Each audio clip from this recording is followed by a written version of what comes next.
भारतीय परिवारों में बच्चों खासकर बेटियों की शादी की तैयारियां उनके पैदा होने के साथ ही शुरू हो जाती हैं। तभी तो जब वित्त मंत्री ने इस महीने जीएसटी 2.0 और जरूरी सामान की कीमत में कमी की घोषणा की तो अगली सुबह कानपुर के दीक्षित जी ने हिसाब किताब की डायरी पलटनी शुरू कर दी। दीक्षित जी की बेटी की इसी साल दिसंबर में शादी है। नवरात्रों में उन्हें भी शादी की शॉपिंग शुरू करनी है। वो खुश थे कि जीएसटी कटौती से उन्हें बड़ी बचत होगी और वे और धूमधाम से बेटी की शादी कर पाएंगे। लेकिन दीक्षित जी जैसे लोगों को वो राहत नहीं मिल पाएगी जिसकी वे उम्मीद के पुल बांध रहे थे, क्योंकि बेटी की पसंद की साड़ियों, महंगे लहंगे और सूट पर उन्हें कोई राहत नहीं मिलने वाली, क्योंकि महंगे कपड़ों पर अब उन्हें पहले से ज्यादा टैक्स देना होगा।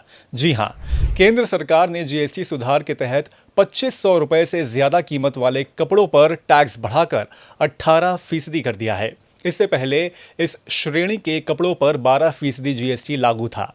इस वजह से महंगी साड़ियों, डिजाइनर शेरवानी, शादी में पहने जाने वाले वेस्टर्न सूट और लहंगे महंगे मिलेंगे।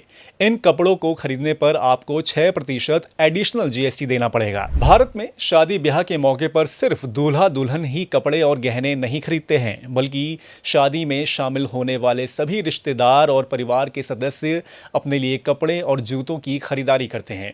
ऐसे शूज, ब्रांडेड प्रोडक्ट्स और कपड़ों पर भी जीएसटी 12% से बढ़ाकर 18% कर दिया गया है। मिसाल के तौर पर समझते हैं कि अगर कोई महिला 50,000 रुपए का लहंगा खरीदती है तो उसे अब 9,000 रुपए जीएसटी देना पड़ेगा, जबकि पुराने स्लैब के हिसाब से उसे मात्र 6,000 रुपए टैक्स चुकाना पड़ता था।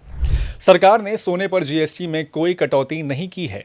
सोने की खरीदारी पर अभी 3% और मेकिंग चार्ज पर 5% जीएसटी लगता है। सोने के दाम आसमान छू रहे हैं। ऐसे में लोगों को उम्मीद थी कि सरकार सोना खरीद पर जीएसटी कम कर मिडिल क्लास को राहत देगी, लेकिन ऐसा नहीं हुआ। कारोबारियों का मानना है कि टैक्स वृद्धि से लोगों को महंगा सामान मिलेगा, जिससे उनकी खरीद क्षमता जो है वो घटेगी। इससे छोटे दुकानदारों की बिक्री प्रभावित होगी। टैक्स ढांचे में बदलाव का मकसद जीएसटी को सरल बनाना था, लेकिन उपभोक्ता संगठन मानते हैं कि शादी जैसे अवसरों पर यह फैसला मध्यम वर्ग और आम जनता की जेब पर एडिशनल बोझ डालेगा। इस साल नवंबर महीने से शादी का सीजन शुरू हो रहा है। नवंबर में 18, 22, 23, 24, 25, 26, 27, 29, 30 तारीखों को विवाह के शुभ मुहूर्त हैं, जबकि दिसंबर में 4, 10, 11 को मुहूर्त हैं।